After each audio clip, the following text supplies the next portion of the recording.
주님께서 여러분과 함께 루카가 전한 거룩한 복음입니다.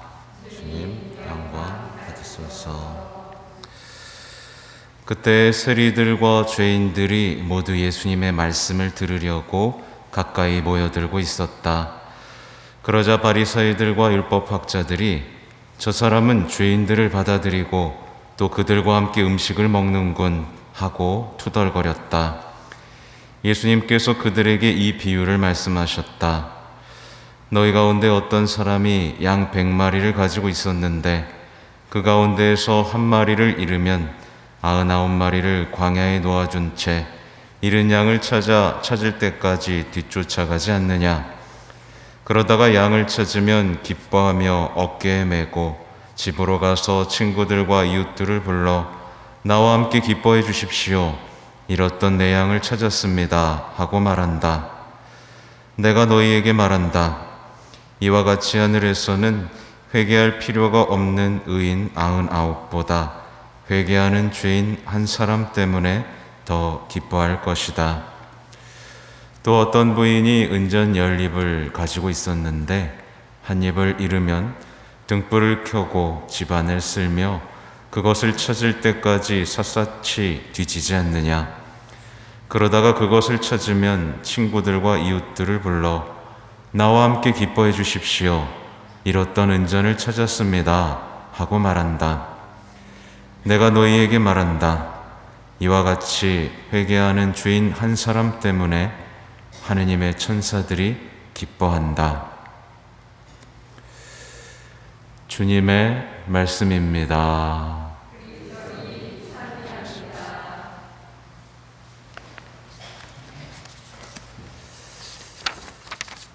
전미 예수님, 네, 가까이 보니까 좋네요. 네, 거기 앉으면 좀 불편하죠? 그래도 앞으로 자주 오십시오. 볼 날도 얼마 안 남았는데 이렇게 얼굴도 자주 봐야 되지 않겠습니까? 네. 아무튼 오늘 복음은 제가 일부러 좀 짧은 걸로 읽었는데 뒤에 나오는 내용은 다 아실 겁니다. 돌아온 탕자 이야기. 그래서 작은 아들이 돌아온 것을 기뻐하는데 큰 아들은 심통이 나서 그죠? 끝나버린 얘기입니다. 오늘 복음은요, 대상이 확실합니다. 그래서 만약에 이 대상이 나에 포함된다면 정말 귀 기울이고 들어야 됩니다. 보면 바리새인 율법학자들이 투덜거려요. 저 사람은 죄인을 받아들이고 또 그들과 함께 음식을 먹는군 하면서 누구한테 투덜거려요?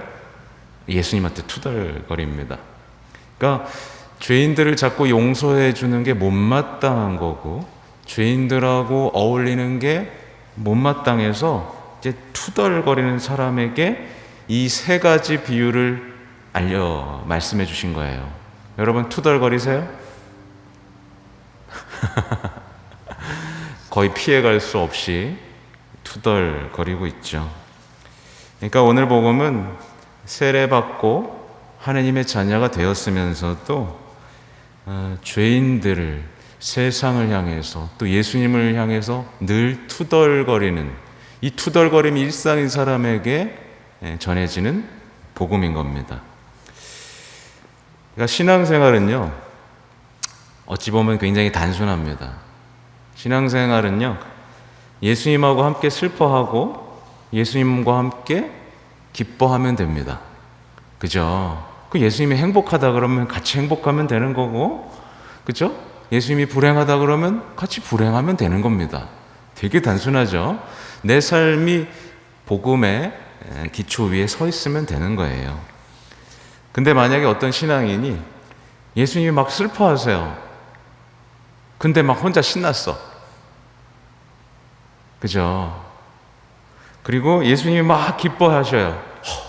죄인들이 이렇게 회개하다니 기뻐하는데 옆에서 투덜투덜거리고 있어요. 그러면 이 신앙생활은 굉장히 크게 지금 잘못되어 가고 있는 거죠. 근데 요즘 미디어 보면 죄인들이 뭐 조금 크게 벌 받을 때마다 와 이러죠. 그렇죠? 잘 봐야 됩니다. 예수님께서는 이 투덜거리는 이 율법학자 바리사리들에게 뭐라 그러시냐면 나와 함께 기뻐해 주십시오. 이렇게 초대를 합니다. 그만 좀 투덜거리고 내가 기뻐하는 것에 좀 같이 기뻐해 달라고 지금 초대하는 겁니다.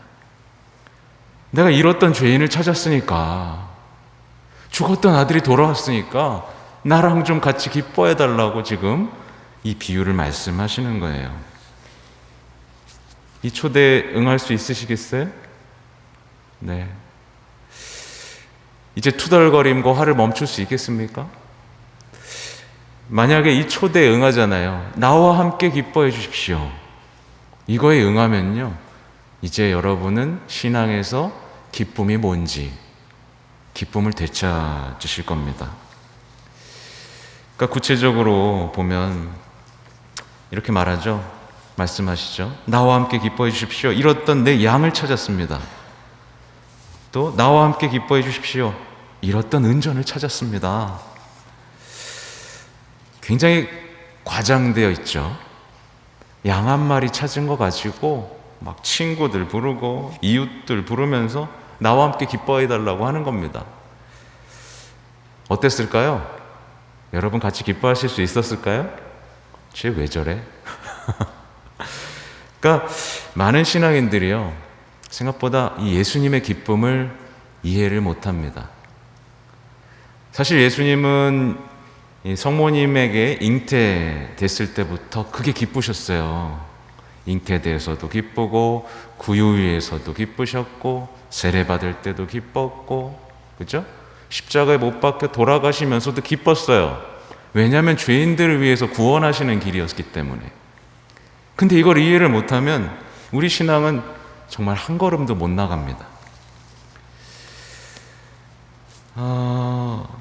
상식적으로 99마리 두고 한 마리 찾아나가고 은전 한 입 때문에 온 사방을 뒤지면서 느낀 예수님의 기쁨. 사람들은 이게 과장됐고 답답하고 비현실적이다라고 얘기하죠. 원인이 뭘까요? 원인은 단순합니다.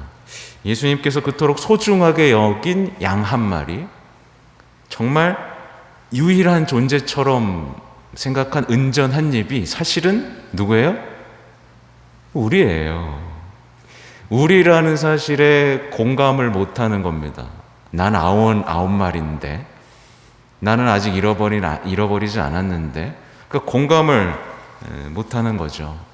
그러니까 자기가 죄인이라는 걸 공감을 못하는 겁니다. 그러니까 죄인이라는 걸 공감을 못하니까 늘 심판만 하고 투덜거리고만 있죠. 당연히 신앙은 이렇게 되면 겉도를 수밖에 없어요. 그래서 많은 분들이 이제 성당에 오랜만에 나옵니다. 오랜만에 나와서 큰맘 먹고를 다시 나와요. 근데 어때요? 다시 갑니다. 그리고 큰맘 먹고 고해성사 합니다. 근데 별다른 기쁨을 못 느낍니다. 더 큰 마음을 먹으면 신심단체 가입해서 기도 생활도 합니다. 근데 변화가 없습니다. 마음이 뜨거워지지가 않아요. 왜 그랬을까요?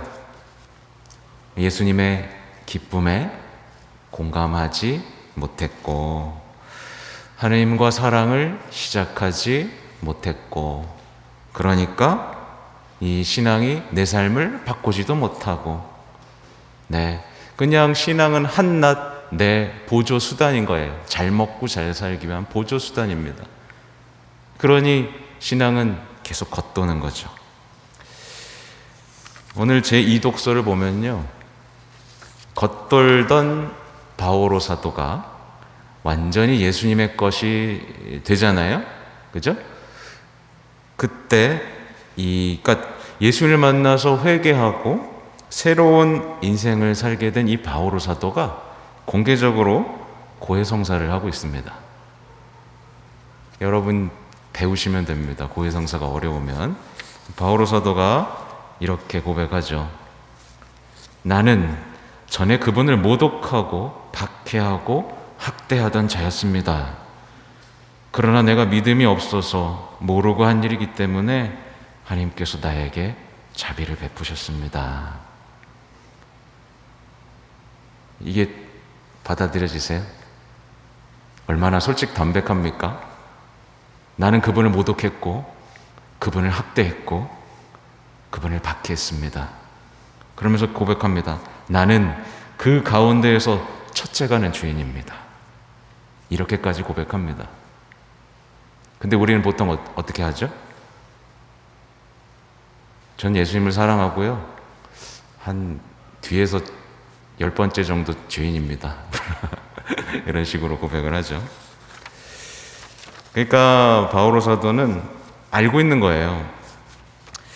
예수님께서는 죄인들을 구원하기 위해서 그 고생을 하셨는데 자기는 죄인들을 단죄하고 심판하고 지옥에 보내기 위해서 혈안이 돼 있었던 것을 안 겁니다. 사실은 죄인들을 죽이고 심판하면서 사실은 누구를 박해했던 거예요? 예수님을 그렇게 괴롭혔던 거예요. 그러니까 실제로 많은 신앙인들이 회개하기 전에 바오로 사도랑 닮았어요? 안 닮았어요? 닮았어요. 닮았습니다. 공통적으로 어떤 삶을 사냐면 타인의 죄를 들춰내고 탓하는 삶 속에 빠져 있어요. 그러면서 고해성사는 안 합니다. 난 죄가 없어. 사실은 스스로 예수님을 모독하고 박해하고 그죠? 학대했음에도 불구하고 죄를 못 느끼는 굉장히 불행한 상태에 놓여 있으면서도 자기가 죄가 없다고 하는 거죠. 이렇게 되면 어떻게 될까요? 당연히 신앙의 기쁨을 누리질 못하죠. 어떻게 죄인인 상태에서 하느님과의 기쁨, 만남을 누릴 수 있겠어요? 오늘 이제 제가 읽어드리지 않은 뒷이야기. 그러니까 아들이 이제 예수님을 찾아오죠. 아니, 예수님이래요. 아버지를 찾아오죠. 그랬더니 아버지가 어떻게 하세요? 어서 가장 좋은 옷을 가져다 입히고 손에 반지를 끼우고 발에 신발을 신겨 주어라. 이것만 해도 이미 잘해준 것 같은데, 살진 송아지를 끌어다가 잡아라. 먹고 즐기자. 나의 아들은 죽었다가 다시 살아났고 내가 잃었다가 도로 찾았다. 또 과장돼 있죠. 우리 같으면 보통 어떻겠어요? 이놈의 새끼 이제 돌아왔어? 우리가 보통 자식들한테 그렇게 하죠. 네, 팍 또 혼내고 야, 무슨 들어가 있어. 뭐 이 정도 했을 텐데 예수님 아버지는 다릅니다. 굉장히 과장된 기쁨의 잔치를 펼치고 있죠. 아버지께 돌아오기만 하면요, 우리도 신앙의 넘치는 충만함을 체험할 수 있을까요, 없을까요? 있어요. 당연하죠. 예수님은 늘 넘치는 분이거든요. 우리가 신앙에서 충만함을 누리지 못하는 이유는 뭐예요? 돌아올 생각이 없어서 그렇습니다. 성당에 돌아온 게 아니에요. 미사 드리는 게 돌아온 게 아닙니다. 진짜 돌아왔다면 여러분은 충만해야 돼요. 잔치예요. 그리고 돌아왔어도 잔치를 즐길 생각이 없어요. 그럼 당연히 이 큰아들처럼 밖에서 잔치는 벌어지고 있는데 밖에서 쓸쓸히 투덜거리고 있겠죠. 여러분 어디 속하는지 잘 보셔야 됩니다. 아무튼 아버지는요, 아무것도 아끼지 않죠. 이게 아버지의 모습입니다. 이 복음을 살펴보면요, 예수님은 언제나 풍요롭습니다. 보세요. 빵과 물고기 배 터질 정도로 먹고 남았죠. 카나 혼인잔치에서 포도주 넘쳤죠. 베드로 금을 던졌을 때 물고기 찢어질 만큼 잡았죠.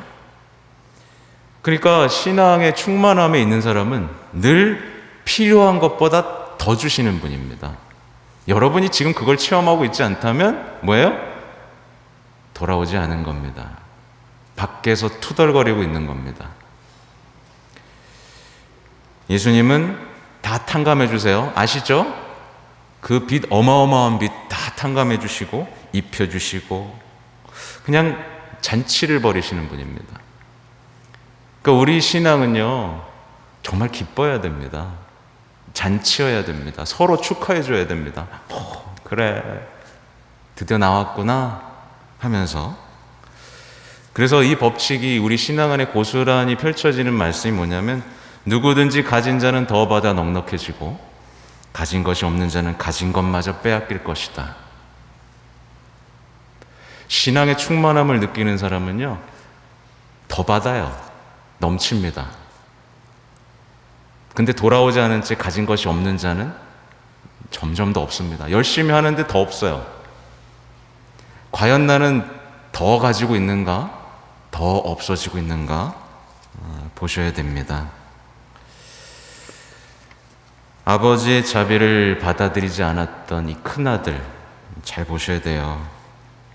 마음이 완전히 다쳤습니다. 하느님은 자비로우신 분인데 완전히 다쳤죠. 자신은 의롭다고 생각합니다. 그죠?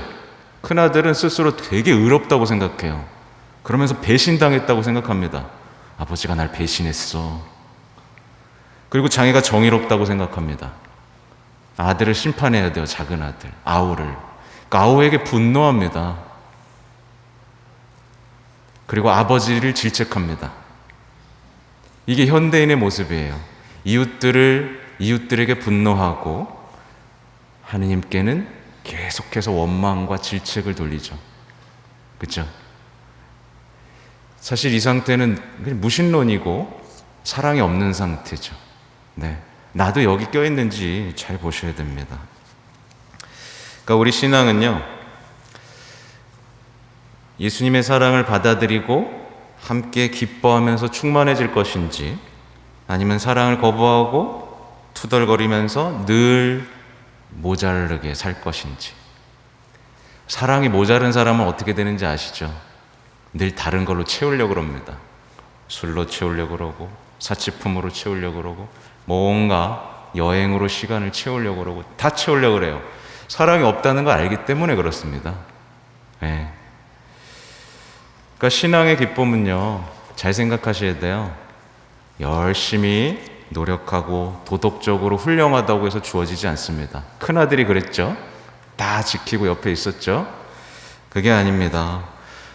아버지가 뭐에 기뻐하신지를 알면서 아버지하고 함께 잔치를 즐길 수 있으면 그 사람은 신앙의 기쁨을 누립니다. 그래서 계속 말씀드리는 거예요. 세상의 죄를 없애고 죄인들의 회개를 위해서 기도하고 많은 연옥영혼들을 위해서 기도하라고. 누가요? 성모님이. 성모님은 누구보다도 예수님과 함께 기뻐하시고 누구보다도 예수님과 함께 슬퍼하신 분이기 때문에. 아시겠죠? 이렇게 간단한 신앙의 기본이 오늘 복음에 다 담겨 있어요. 네, 부디 이 예수님의 잔치를, 이 미사를 기쁜 마음으로 즐길 수 있는 여러분이 되시길 바랍니다. 아멘.